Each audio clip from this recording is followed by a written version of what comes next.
They weren't supposed to be there. Jesse Cain knew every sound his stable made. The particular creak of the third board from the left, the way the east wall groaned when the wind came hard off the mesa, the specific silence of horses settling into sleep. He'd built this stable himself, plank by plank, 7 years ago, and he knew its language the way a man knows his own breathing. So when he heard the sound at 2 a.m, small, careful, the deliberate quiet of something trying not to be heard, he was out of his bunk with his boots on before his eyes had fully opened. He took the lantern, left the rifle. Whatever was in his stable was either an animal or it wasn't. And if it wasn't, he'd rather have light than lead to start with. The stable door swung open on his push, and the lantern light reached into the hay and found them. 3 children. The oldest, a girl, maybe 14, dark-haired, jaw-set, stepped immediately in front of the other 2. A boy of perhaps 10 stood directly behind her with his fists up, knuckles white, chin forward in the posture of someone who has never won a fight and intends to start one anyway. And behind him, barely visible, a smaller girl, 6, maybe 7, with her face pressed into the back of the boy's shirt and her arms locked around his waist. Jesse stood in the doorway with the lantern and looked at them. The older girl looked back. She didn't flinch. She didn't cry. She assessed him the way a person assesses a drop from a height, calculating whether it's survivable. "We didn't take anything," she said. Her voice was steady and older than her face. "We only needed to be out of the wind."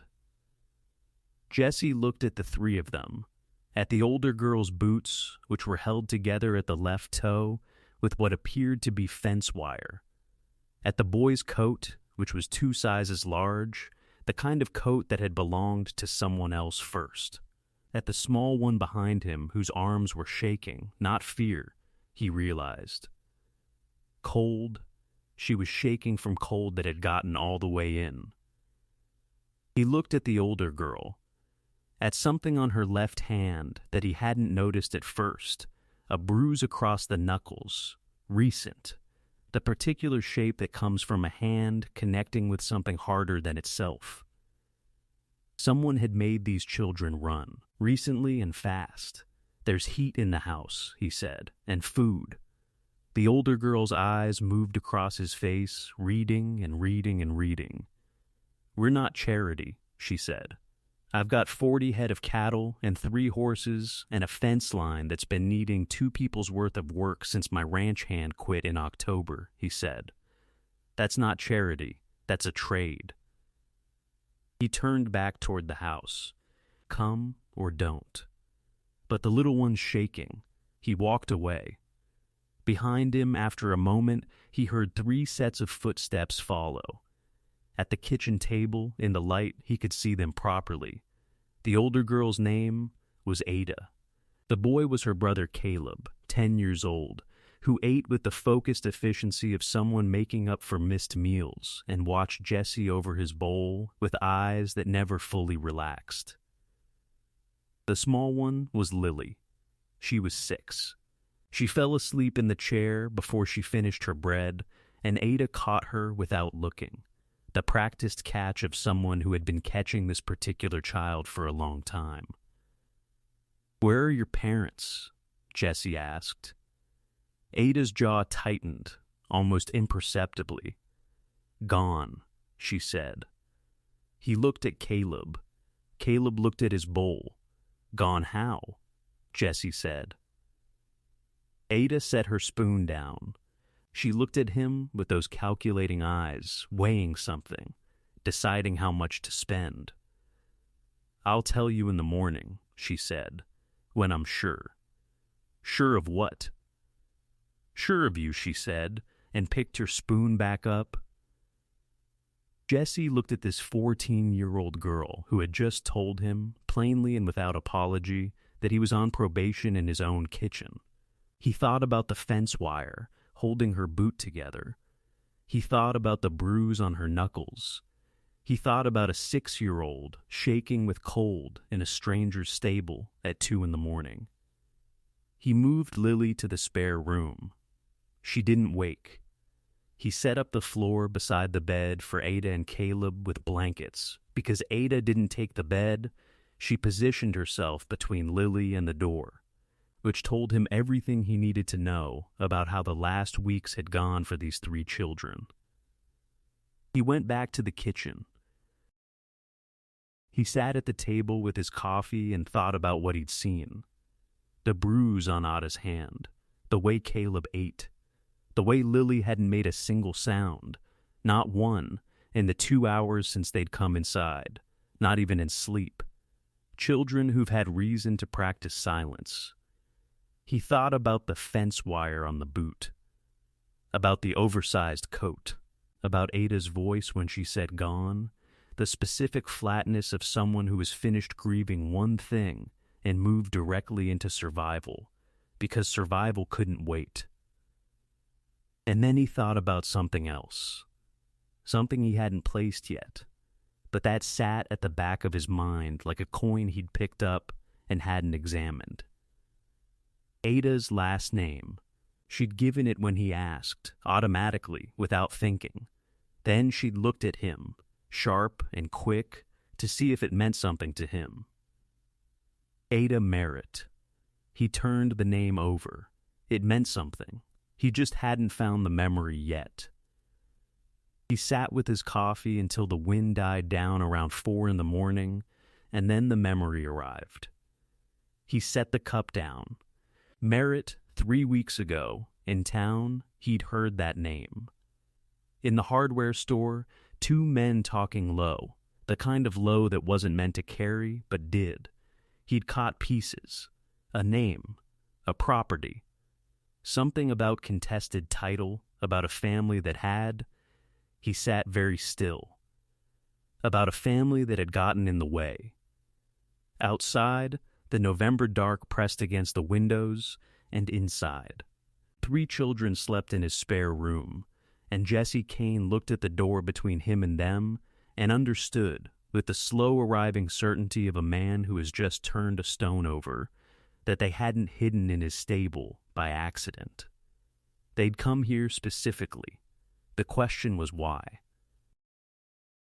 At dawn, Ada was already up. He found her at the kitchen window, watching the road, standing slightly to the side so she wouldn't be visible from outside. It was a specific position, not paranoid, not random. Practiced, he put the coffee on without speaking, set a cup at the table. She came to it after a moment, still watching the window from her new angle, and sat. Merritt, Jesse said.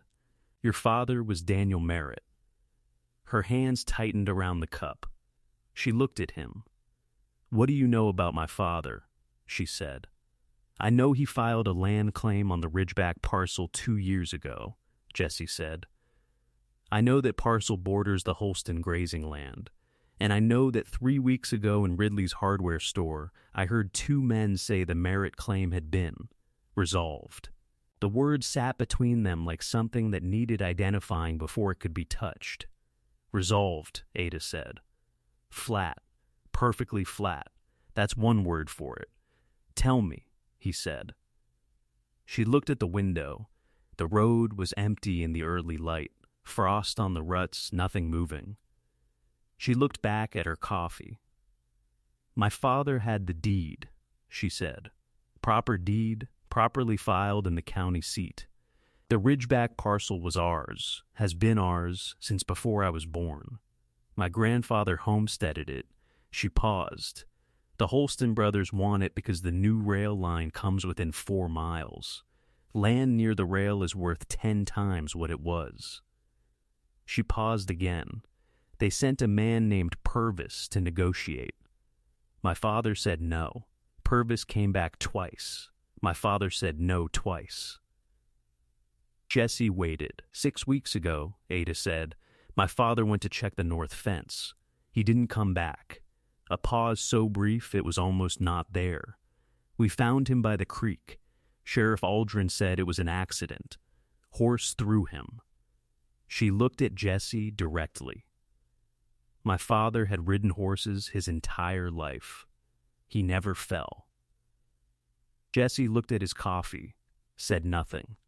My mother went to the county seat to file a complaint, Ada said. She took the original deed. She was going to file against Purvis, against the Holstons, against Sheriff Aldrin. A pause. She never came back from that trip. Sheriff Aldrin says she left willingly, says she abandoned us and went east. Something moved through Ada's eyes, brief, fierce, extinguished quickly. My mother would not leave us, not for anything in this world. The kitchen was very quiet. Outside, a bird started up somewhere in the cottonwoods and then stopped. Jesse sat with what he'd just been told, with the arithmetic of it: father dead, mother disappeared, 3 children alone, a deed to a parcel that someone wanted badly enough to remove everyone standing between them and it. The deed, he said carefully. Your mother had it. Ada looked at him. She thought she did, Ada said. He stared at her. What does that mean? Ada reached into the front of her dress and removed a folded piece of paper. She set it on the table between them. It was worn at the folds, soft with handling, but intact. My father made 2 copies, she said, before Purvis came the second time. He gave me the second copy and told me. She stopped, swallowed once.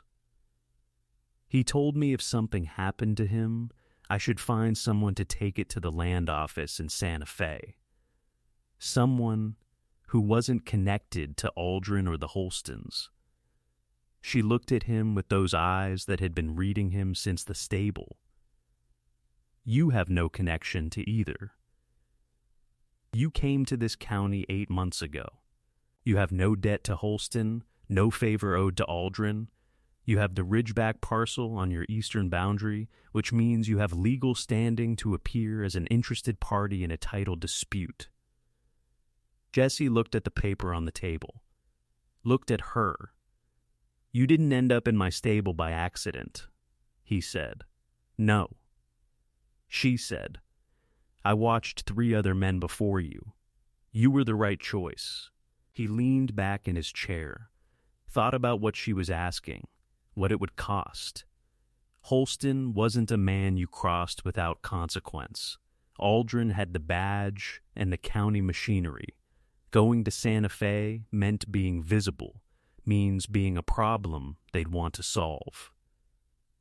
He thought about Ada's mother, about the word abandoned, which was Aldrin's word, not the truth's word.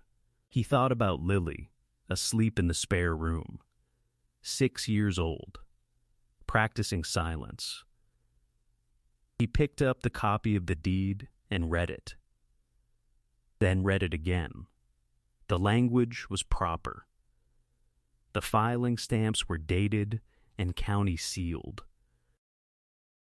Daniel Merritt's signature was at the bottom, and beneath it a notary seal, and beneath that, in different handwriting, a witness signature. He looked at the witness name.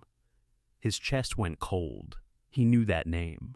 He knew it because it was the name of the man who'd quit as his ranch hand in October, the man who'd left without explanation. 2 weeks after Jesse had overheard something he wasn't supposed to overhear while the man was in town. Something about a deed in a parcel and a family being handled. Jesse set the deed down, stood up, walked to the window. The road was still empty. But it wouldn't be for long. If someone was looking for these children, and someone was, they'd check every property within a night's walk of the Merritt land. His property was within a night's walk. How long have you been running? He said. 4 days, Ada said. We slept in a cave the first 2 nights, then a haystack, then your stable. He turned from the window. Caleb and Lily, how are they? She looked at him, and for just a moment, one moment, quickly sealed, the composure dropped, and he saw underneath it the 14-year-old girl who had been holding 3 people together for 6 weeks on nothing but determination and the refusal to stop. Lily stopped talking 4 days after Papa died, she said quietly. She hasn't said a word since. Jesse looked at the deed on the table, looked at the road outside, looked at the door to the spare room where a 6-year-old who'd stopped speaking was asleep. He picked up the deed and folded it carefully and put it in his shirt pocket. I know someone in Santa Fe, he said, a land commissioner. Honest man. I served with him in the war, and I know where his bones are buried, which is a different kind of trust. He moved toward the door. I'm going to saddle up. Ada stood. We're coming with you. It's 4 days to Santa Fe. You have the only copy of that deed, she said. We're coming with you. He looked at her, at the fence wire on her boot and the bruise on her knuckles, and the 10-year-old eating in the background who never fully relaxed, and the 6-year-old who'd stopped speaking. All right, he said. Get your brother up. We leave in an hour. From the road, in the far distance, barely audible, hoofbeats coming from the direction of the Merritt land. Ada heard them. Her face didn't change. 45 minutes, she said. They were on the road in 38 minutes. Jesse put Ada and Lily on his best horse, a steady bay named Canvas, who didn't spook and kept his pace without instruction. He put Caleb behind him on the roan. The deed was in his shirt pocket against his chest, and his rifle was in the saddle scabbard, and he did not look back at his house as they left it, because looking back was something he could afford to do later, when later existed. They took the West Creek Trail off the main road, dropping down into the Cottonwood corridor that ran parallel to the Ridley Road, but below it and invisible from it. Jesse knew this trail in darkness. He'd ridden it hunting for 6 years, and he knew every soft patch, every low branch, every place where the trail narrowed to single file. He pushed them fast for the first hour, then slowed, because Canvas was carrying double and Lily was small, but weight was weight, and they had 4 days ahead of them. Caleb rode behind Jesse in silence for the first mile. Then he said, quietly, the first unprompted thing he'd said since the kitchen table, "How many do you think they'll send?" Jesse looked at the trail ahead. Purvis will come himself, he said. 2 or 3 men with him. Caleb absorbed this. Are you good with a rifle? Good enough, Jesse said. Another silence. Then, my father was good with a rifle. A pause. He taught me to shoot last spring. Said every man needs to know. A pause shorter than the first. I'd been practicing in my head every day since he died, going through the steps he showed me. Jesse said nothing for a moment. What steps? He said. Breath first, Caleb said. Then sight. Then still. Then squeeze. Not pull, squeeze. He said it like a catechism. Something memorized in the dark. Jesse thought about a 10-year-old boy practicing his dead father's lesson in his head every day for 6 weeks. He thought about the fists up in the stable, knuckles white, chin forward. All that will with nowhere to put it. Your father taught you right, Jesse said.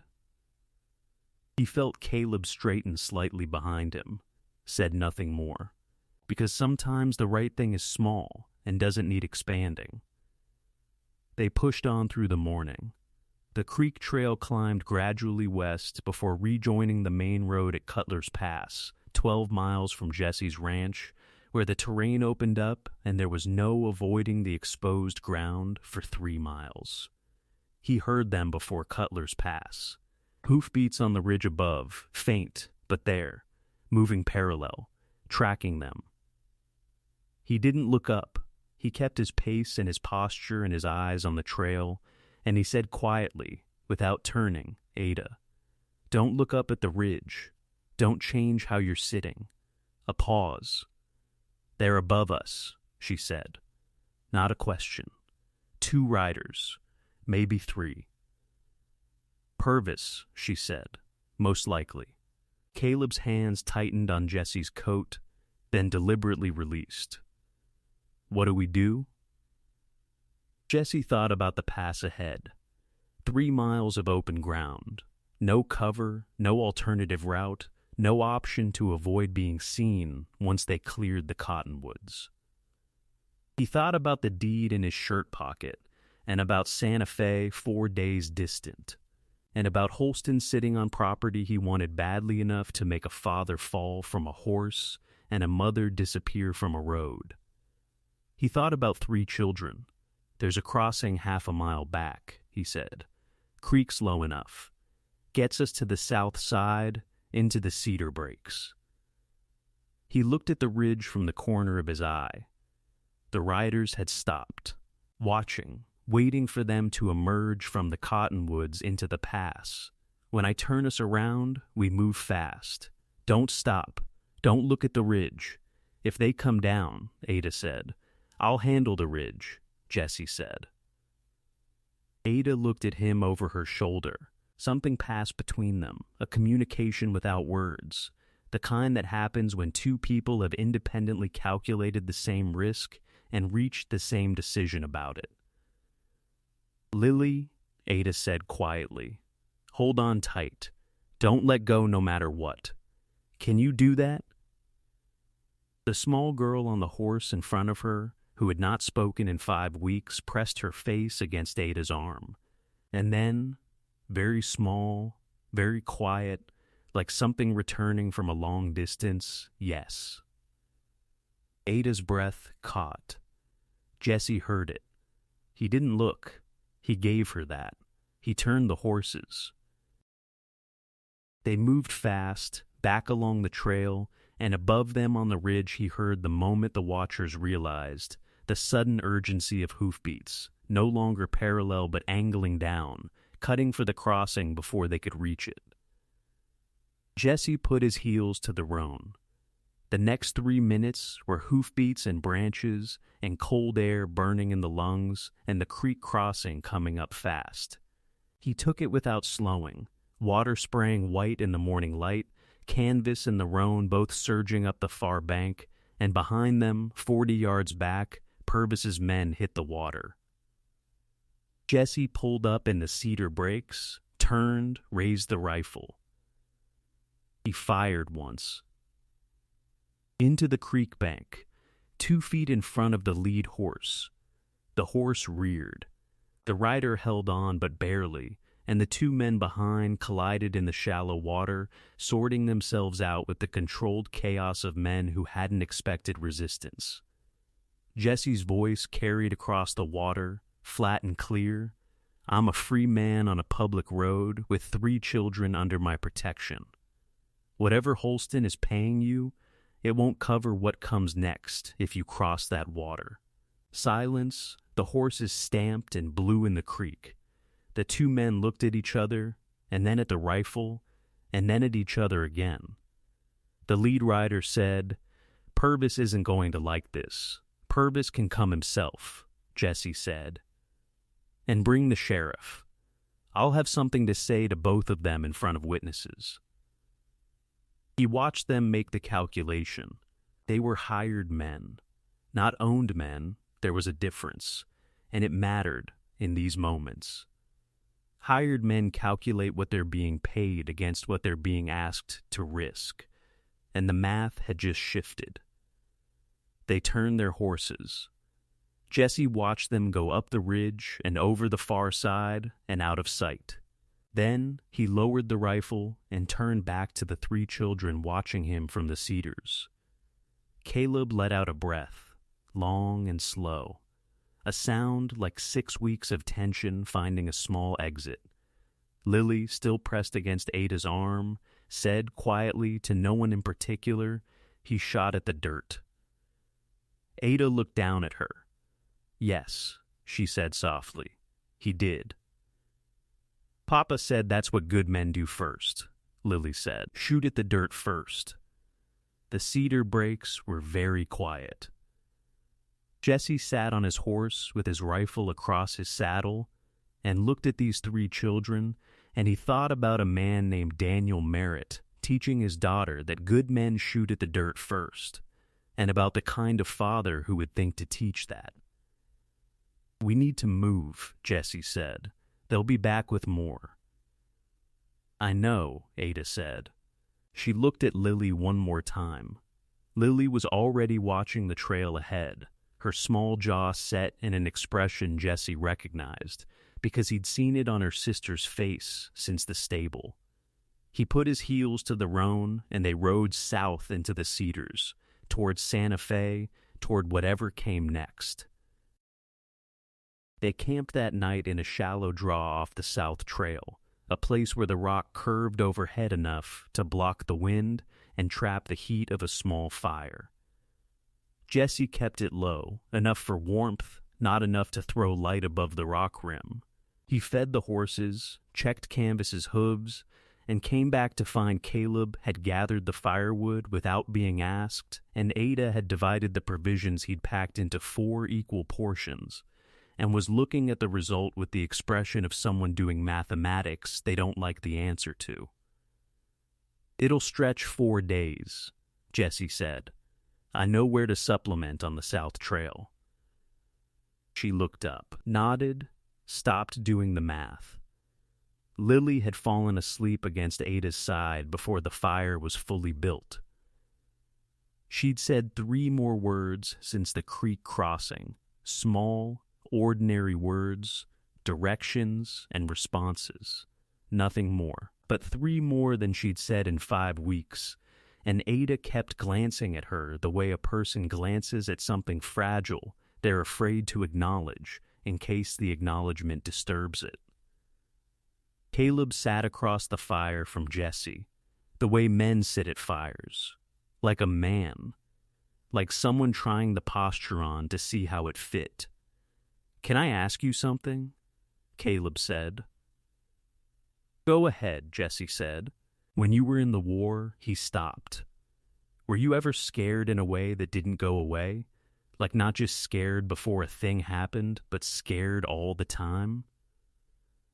Jesse looked at the fire, thought about honest versus easy. Yes, he said, every day of it, and some years after. Caleb was quiet. What did you do? Kept moving, Jesse said. Kept doing the next thing that needed doing. Fear's loud when you're still.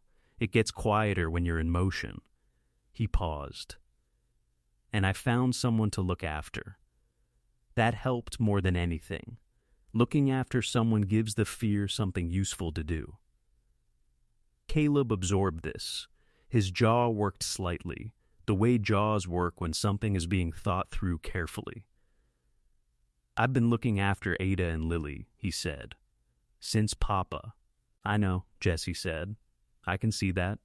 I'm not very big, Caleb said. It wasn't self-pity, just a fact he was laying on the table. No, Jesse agreed. But you're here.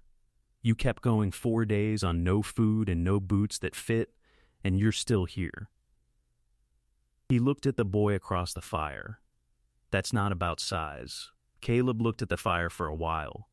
Then he reached into his oversized coat and removed something, a small object palm-sized that he looked at and then held out to Jesse.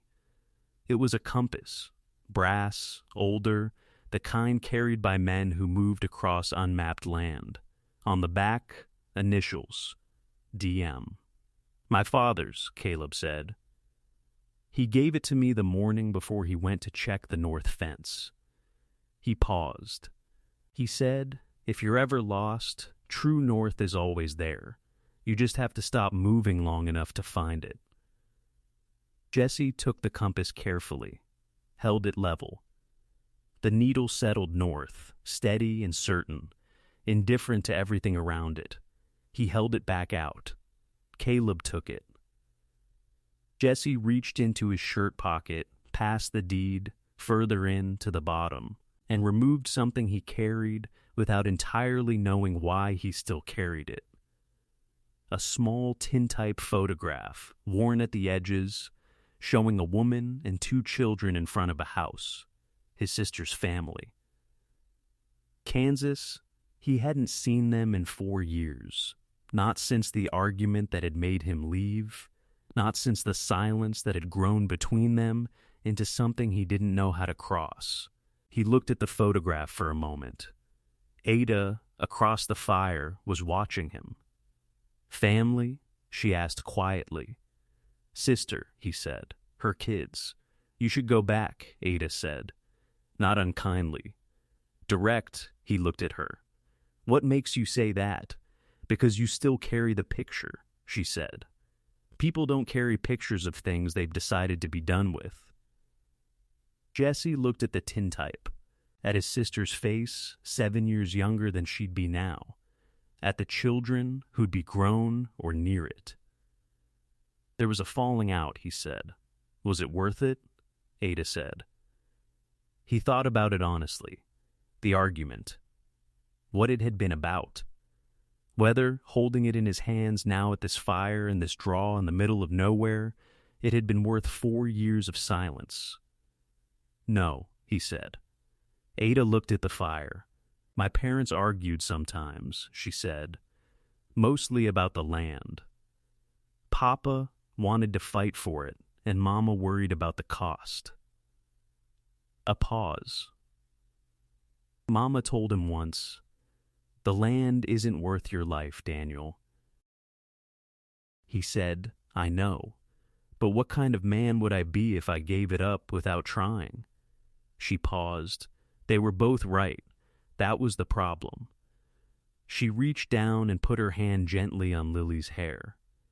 The small girl didn't wake. "I think Mama's alive," Ada said. Quietly, not performing hope, stating an assessment. Aldrin said she left willingly.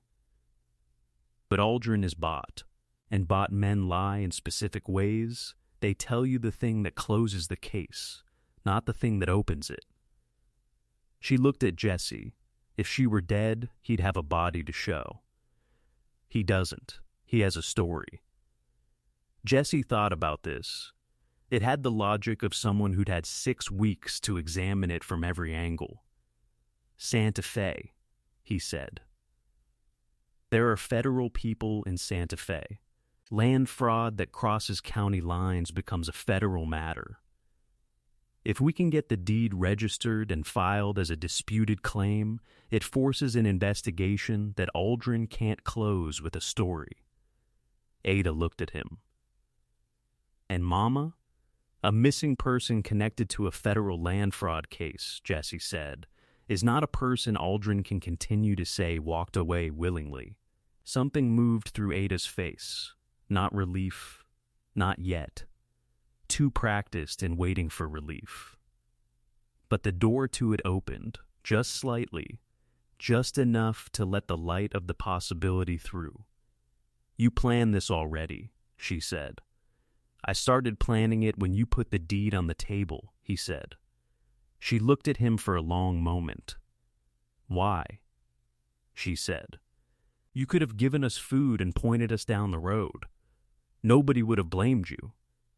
He thought about Caleb's fists in the stable, about Lily's silence, about Ada's fence wire boot and her father's compass, and a mother who'd taken a deed to a county seat and not come home. "Your father made 2 copies of that deed," Jesse said. Before the second visit from Purvis, before he knew what was coming, he looked at Ada directly. A man who does that is telling his family, "I see what this is. I'm not going to pretend I don't." He paused. That kind of man deserves someone who doesn't pretend either. The fire crackled between them. Lily breathed in and out in the slow architecture of deep sleep. Caleb had lain down on his side, compass held loosely in his hand, and his eyes were closing. Above the draw, the November sky had opened up clear and enormous and full of cold stars, the kind of sky that only exists far from towns, where the dark is real dark and the stars do their full work. "Get some sleep," Jesse said to Ada. She looked at him a moment longer. Then she settled against Lily's side and closed her eyes. Jesse sat up with the fire and the stars and the deed in his pocket and thought about true north and about the things that are always there when you stop long enough to find them. They reached Santa Fe on the fourth evening, road-worn and trail-dusty, with the horses needing water and the provisions needing replacing, and Caleb asleep in the saddle in the particular total way that children sleep when their bodies have collected a debt and called it in all at once.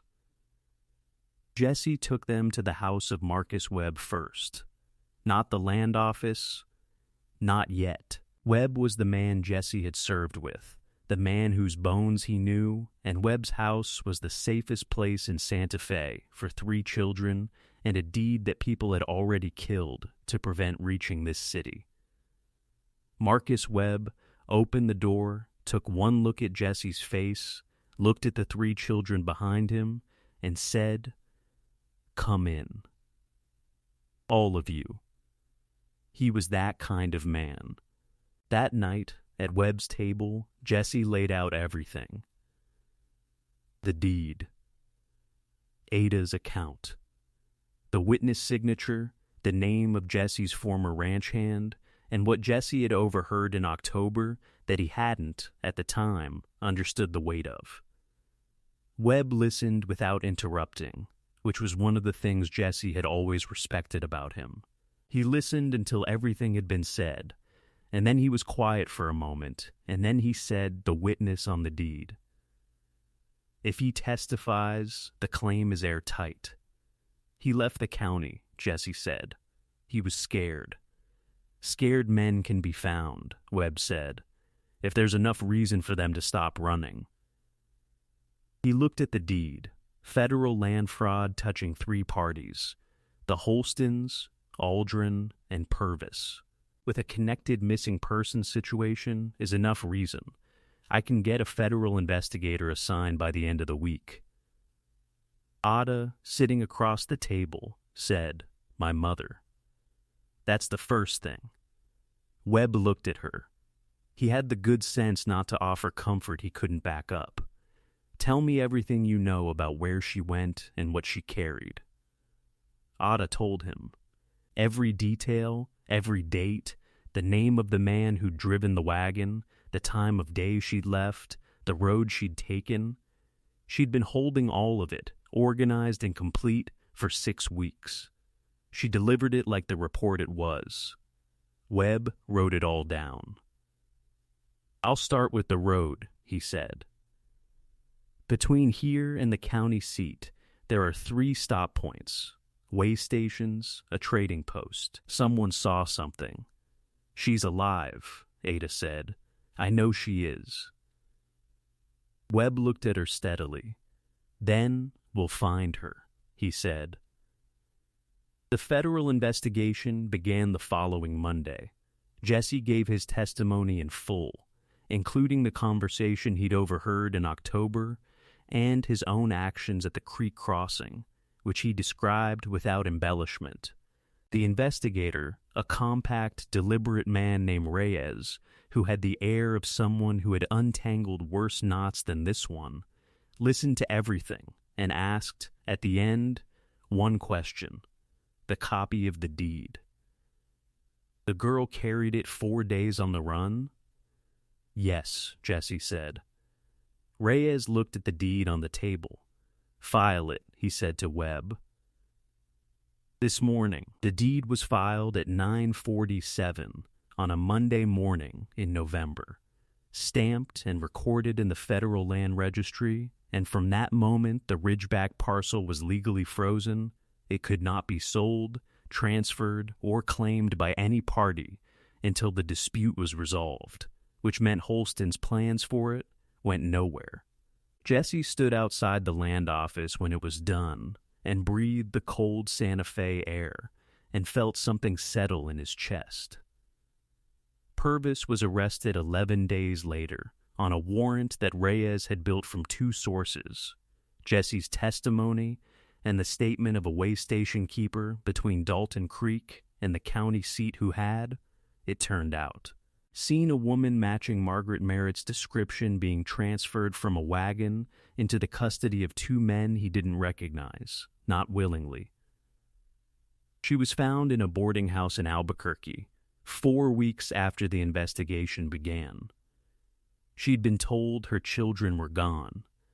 She'd been told the deed was destroyed. She'd been told that going back meant prison on a fabricated charge that Aldrin had prepared. She'd been surviving on the belief that if she stayed alive, something would eventually shift. Jesse was not there when Ada and Caleb and Lily were brought to the room in Albuquerque where Margaret Merritt had been staying. He didn't need to be there. Some things are private in a way that should be honored. He heard about it from Webb afterward. About Lily, who had stopped speaking for 5 weeks, saying one word when she saw her mother in the doorway. Mama. Webb said it like that was the whole story, and Jesse thought, it is. Aldrin was removed from office by the county commissioners within a month of the federal investigation going public. The Holston brothers, faced with federal fraud charges, settled, returned the deeds of 4 properties they'd acquired through Purvis's methods, paid into a territorial fund, avoided prison by margins that made Jesse angry when he thought about it too hard. He chose not to think about it too hard. The Merritt family returned to the Ridgeback parcel in the spring. Jesse rode out to help them repair the fence line that had been cut during the months the property sat empty. He brought tools and wire and 2 days of labor, which was what he had to offer. On the second evening, Daniel Merritt's widow, Margaret, who was quieter than Jesse had expected and stronger than she appeared, which he supposed made sense, brought coffee to the fence line and said, "Ada told me about your sister." Jesse looked at her. "She said you carry the picture, but haven't gone back," Margaret said. "She said to tell you, and I'm repeating her words exactly, that a man who shoots at the dirt first has enough decency to cross whatever distance needs crossing." Jesse looked at the fence line, at the Ridgeback parcel going gold in the late light, at the mountains beyond it, and beyond them the long road north to Kansas. He thought about what Ada had said at the fire. You still carry the picture. People don't carry things they've decided to be done with. That evening he wrote a letter, longest letter he'd written in years. He sent it with the next postwriter heading east. His sister wrote back in 3 weeks. The letter was short. It said, "Come when you're ready. We'll be here." He folded it and put it next to the tintype in his shirt pocket and went back to his work. The following spring, Ada Merritt turned 15. She had, by that time, taught herself to read legal documents with the focused patience of someone who has understood, from direct experience, what it costs not to be able to read them. She wrote to the Territorial Land Office in Santa Fe with 3 questions about claim procedures. The land commissioner wrote back personally, because the questions were good ones. Caleb grew 2 inches over that winter and filled out his father's coat. He still carried the compass. He checked it every morning the way his father had shown him, level, still, waiting for north to declare itself. Lily spoke, and then kept speaking, words arriving gradually at first, and then all at once in a rush, as though they'd been accumulating behind a door that had finally been opened. She talked about everything. She talked about the stable and the cedar breaks and the fire and the draw and the man who shot at the dirt. Jesse Cain rode to Kansas in the fall. He stayed 3 months.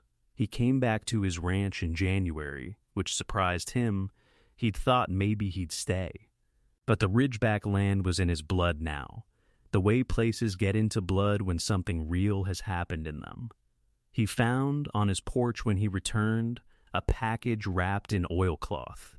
Inside, a new compass, brass, with his initials on the back. No note. He didn't need one. He hung it on a nail by the stable door where the morning light hit it, and every day when he went to work, he passed it, and the needle pointed the same direction it always had. True north, steady, waiting to be found.